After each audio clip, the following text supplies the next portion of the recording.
Birmingham Airport, where the temperature is a miserable 15 degrees. Wet, drizzly, depressing. Perfect for one of those reflective moments when you ask yourself, why didn't I book a holiday sooner? But in a mere 3.5 hours. Yes, that's right, 3.5 hours, which is roughly the time it takes to crawl through the M25 at rush hour. We landed in Preveza, Greece.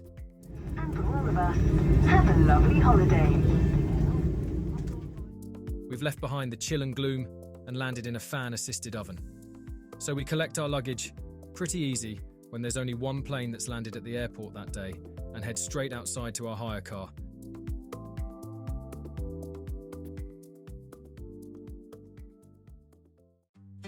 And then we're off cruising down the island to Nikiana, a 25-minute drive. No traffic, no stress, except for one thing, the steering wheel. Why do they insist on putting it on the wrong side of the car? I felt like I was learning to drive all over again.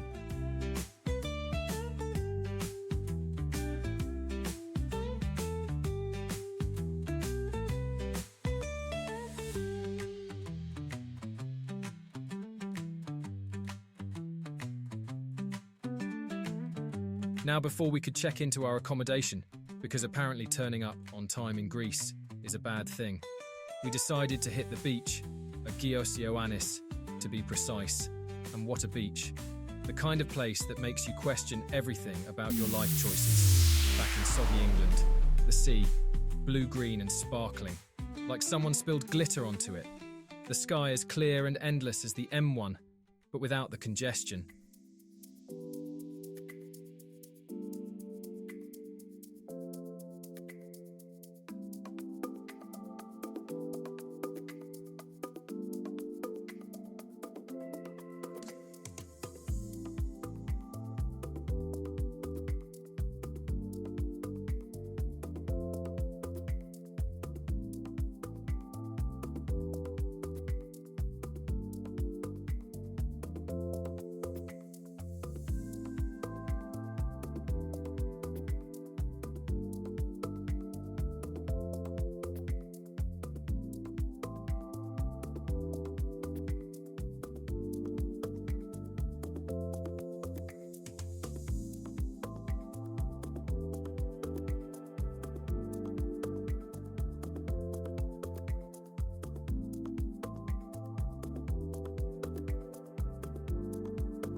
But here's the thing, Agios Ioannis is also a kite surfer's paradise. Now, if you've ever wondered what happens when people attach themselves to massive kites and launch themselves across the water at breakneck speeds, this is it. It's part sport, part madness. With each gust of wind, these adrenaline junkies are pulled across the sea, jumping and flipping like they've made a deal with gravity. But unbeknown to them, gravity has decided to take a day off. It's utterly mesmerizing.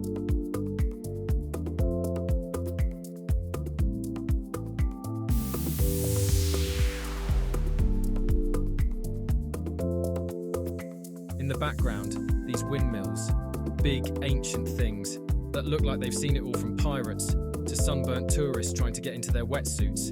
They just stand there totally unimpressed, like grumpy old men watching the youth of today with their fancy kites. But these windmills are relics of Lefkada's past. Once vital to the local community, now form part of the stunning backdrop for this modern sport.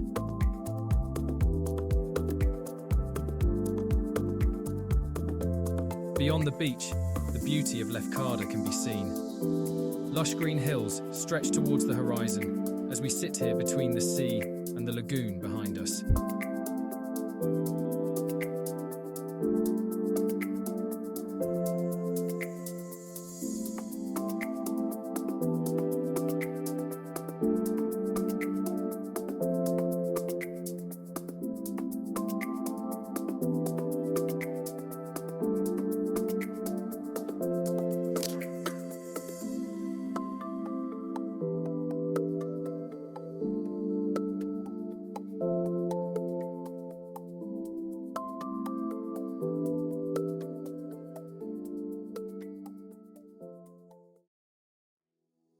The next day, we decided to be spontaneous.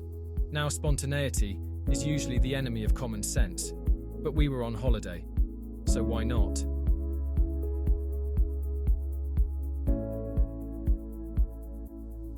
We jumped on the ferry from Nidri to Meganissi. A good idea, right, wrong. Mistake number one was assuming the ferry would take us to the main village on the island. Nope. Instead, we were dropped off at Porto Katsiki, which, to be fair, sounds exotic, but is really just a small port.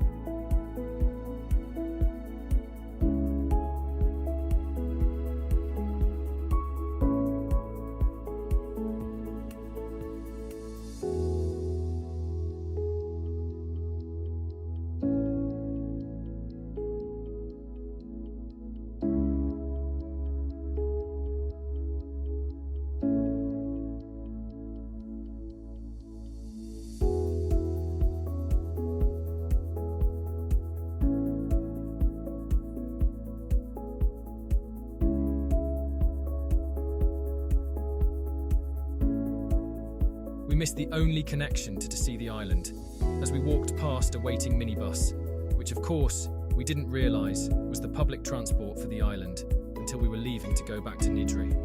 Classic. So we did what any rational person would do. We walked up a hill, a very steep hill in the blazing sun. By the time we reached the top, I felt like I'd just climbed Everest.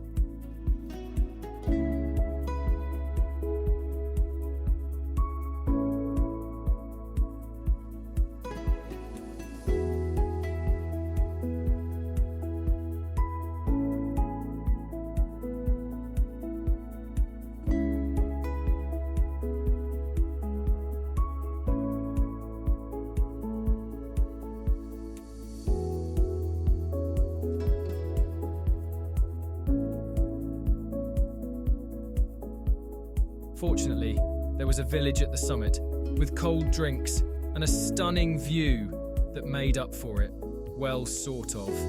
We will return next time, and we'll take a car over with us. After all, that's what it's for. So without transport, we didn't get to see much of the island at all.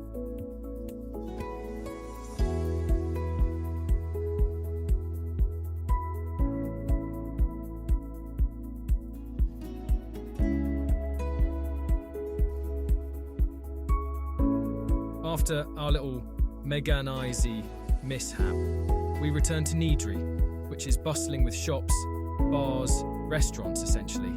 Everything you need to distract yourself from your sunburn.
We sit ourselves down at the Marabou Beach Bar. A cool place for a great iced drink and the perfect spot to watch the world go by, or at least the part of the world that's on holiday and hasn't figured out how to pronounce gyros.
Lefkada is a lush green island covered in pine trees, and hills so steep that driving up them feels like you're auditioning for a new stunt driving job.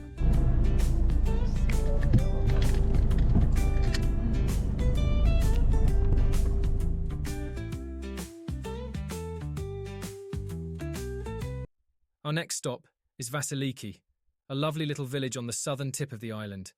It's got everything: bars, cafes and restaurants all surrounding an old port that looks like it's straight off the front of a postcard. There's even a ferry here that will take you to Kefalonia, not that we took it.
While we were here, we decided to visit the lighthouse, because why not add a bit of terror into our day? The road to the lighthouse is narrow, winding, and very, very high up.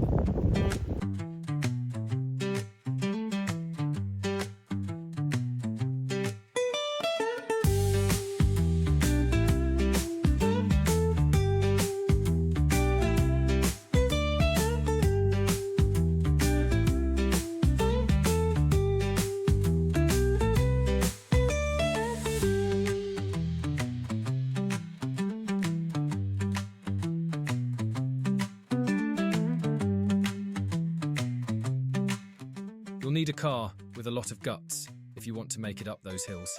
Some of the roads are so narrow and winding that you'll find yourself praying you don't meet another car, or worse, a lorry coming the other way.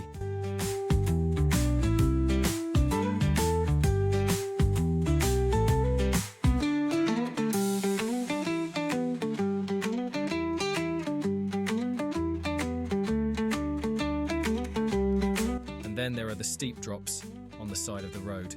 Sheer cliffs, no barriers. One wrong move, and you're tumbling down to the sea, faster than my wife can can down a rum and coke. And just to add insult to injury, petrol prices are absolutely eye-watering.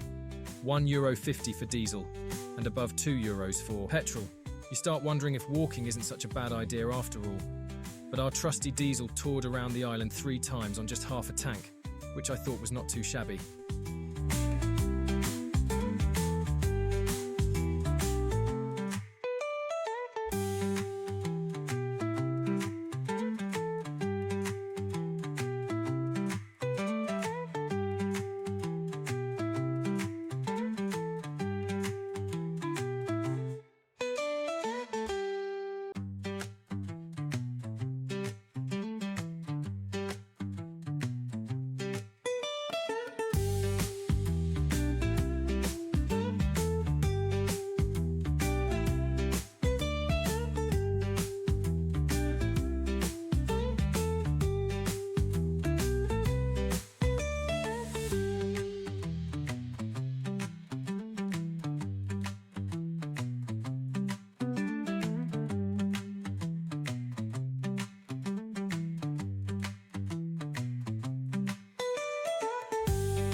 When we finally arrived, there's a path up to the lighthouse. It's steep, rocky, and not made for anyone who's just eaten a large lunch. But the effort and the view was worth it.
But here's the thing, while the north is for kite surfers, Vasiliki is all about paddleboarding and windsurfing. It's like an aquatic circus, with people flying across the water on boards while holding onto their sails for dear life.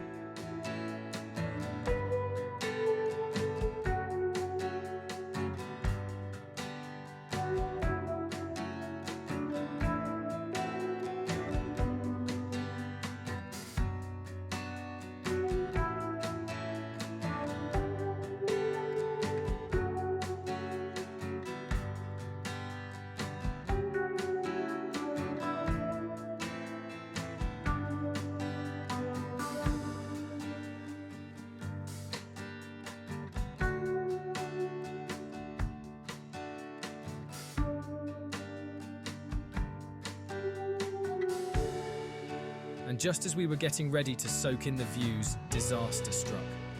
Everyone's phone started going off with an emergency alert. A threat to life and property warning. Apparently we're about to be hit by a thunderstorm of biblical proportions. Did it happen? No. The sky turned black, but we just had a shower of rain. Typical.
We left Lefkada with beautiful blue skies until we landed in Britain, where it was, of course, raining again. The drive home was a predictable slog of traffic jams and grey skies. But you know what? Lefkada is a brilliant place. We will definitely be back. Next time we might even bring our kite with us, or at the very least, an umbrella.